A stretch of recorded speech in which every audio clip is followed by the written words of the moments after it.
the phrase you use about going head first is really, really important. And so I have some friends who are very smart and pretty accomplished who are just unhappy in their jobs.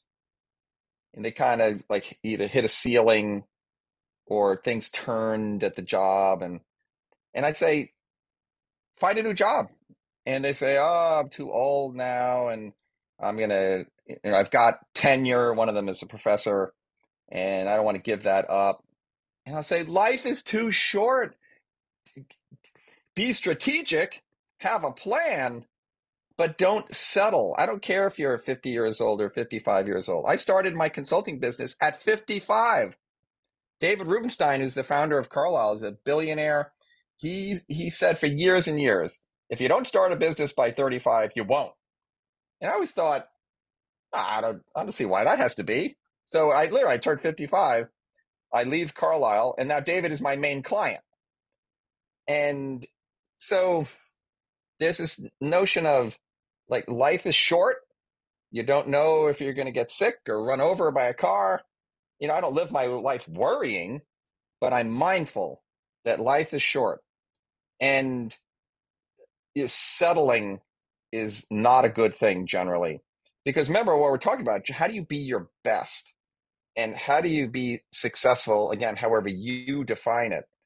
So I have a friend who, one of those friends finally left his job and found a new one. And he said it is the best job of his life. And he is now probably 58 years old.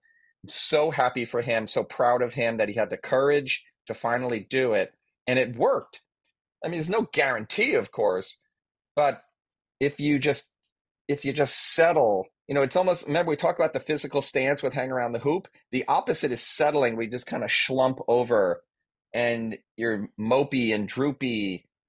And it's sort of like Eeyore from, Winnie the Pooh. Yeah. He's just, I mean, this for your listeners, if you have gifts, don't deny the world your wonderment. Find those gifts, refine them, share them, put them out into the world. I mean, life is short. When I meet a 22-year-old and I say, "Hey, what are you interested in doing in life?" And some of them are excited and like have an idea. Others are, "Oh, I don't know. I don't know." And I say, like, I shake them and I say, "Your life is 25% over." And they're like, "Oh my gosh, I never thought about that." I'm like, "Yeah, you need to think about that because life is short and you got to get going." And so that's why doing this survey of what your skills are and being thoughtful about how to employ them in the world can really give you purpose and get you out of bed. Like there's a lesson. I just love this lesson. It's probably there are two of the most important lessons in the book are about gratitude, which I know you will be excited about, um, and happiness. So the gratitude lesson is it's an amazing lesson. So here's a billionaire who's one of my bosses at Carlisle, and this is 20 years ago. He's doing an interview with a news reporter, and he's just telling his life story. He grew up with a single mom. He worked in the family business, like it was just like a five and dime type shop. He goes to Syracuse University, goes to Harvard Business School, serves in the Navy, goes to Marriott Corp as an executive, and then forms the Carlyle Group. And 20 years later, he's a billionaire. And this guy is the epitome of gratitude. So he says to the reporter, "I am so blessed and grateful for what I have that I levitate out of bed to seize the day." And I only heard him use this phrase once, levitate out of bed to seize the day.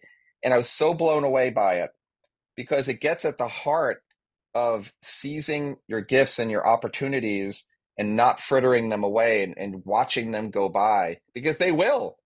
Listen, life marches on and it's either going to pass you or you're going to keep up with it or not.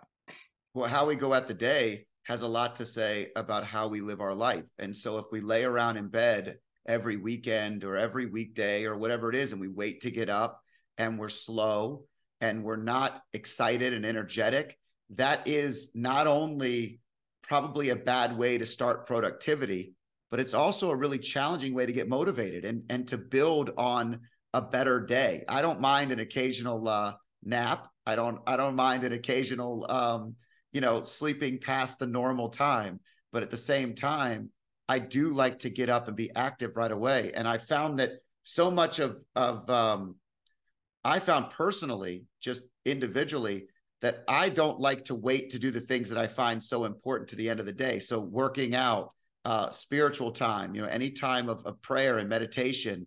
I do my cold plunges and my sauna in the morning. Like I get it all done. I feel like I've already been productive by the time most people are starting their day. And that allows me to have this feeling of excitement to go at the day because I've given myself time. At the end of the night, I'm less likely to want to stay up later because I haven't had time in my day yet. And Yeah. I think teaching young people that is such a powerful shift, but it does take a while to get there. It took me a long time to get there.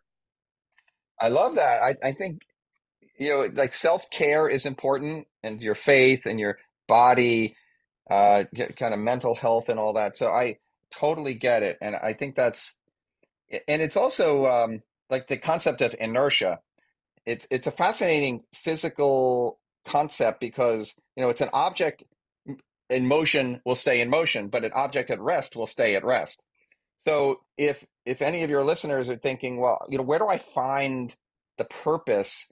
Like to some extent, taking a step pushes you into a motion stance. You are now moving, and if you are moving, the odds are you're going to continue moving.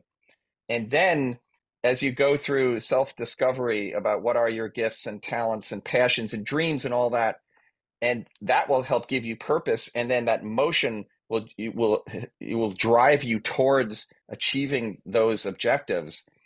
And none of it's easy, and especially if life is cushy. David Rubenstein has long said he doesn't know many Nobel Prize winners who were the children of wealthy people because they didn't have to strive. I mean, I grew up in like a regular middle class suburban family in Long Island, New York, and we'd go on one week vacation a year. We didn't go to private school. We went to public school. We didn't go to the country club. We had a park in front of the house, and those things were good for me. I do worry, I'm much more financially successful than my parents were, so I do worry that my children won't strive as hard. Now, we always tried to build into them, having an allowance that they had to earn and pushing them to be their best in school and to stay focused and avoid stupid things like social media and the like. But I see good signs from them that they are striving because I think my wife and I impressed upon them the importance of not denying the world their wonderment and harnessing their gifts and the like. Yeah, I really love the way you put that, and I think it's one of those things where we have to move towards the basket to receive the rebound. So we can't get in the stance if we're not moving towards the basket.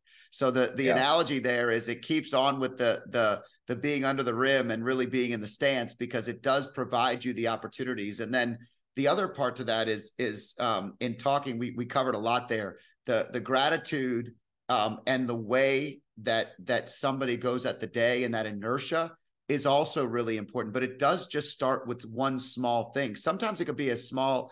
One of my good friends, he told me to meditate, and for years he's like, you should try meditation, and I've always prayed, and meditation in a lot of ways to me, prayer and meditation are very similar. And the more I meditated, the more I realized this, and it's just a present state, right?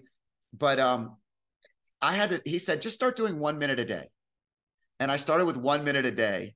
And then it was 5 minutes a day. And then I saw him at an event we were at, and I said, I can't, 5 minutes a day isn't enough. Now I'm doing 5 minutes a day, like every time I have a transitional moment in my day. Like I take 1 to Wow. 5 minutes where sometimes when you pull in the driveway, right? And it's been an intense day.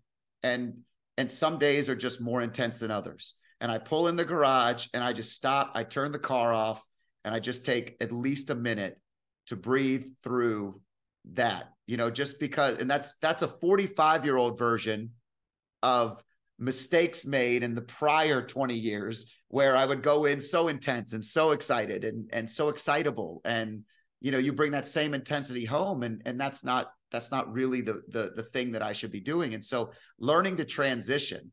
I pray or meditate sometimes when I'm just walking up the stairs to the office or walking out. And I say that only because what you're describing is something that not only are you teaching it, but it's something that I've executed upon and appreciate it being out there more and more, because I believe it's the small things that we do that really make such a difference. If you like clips like this, I have a similar clip here. And if you want to watch the full video, click here.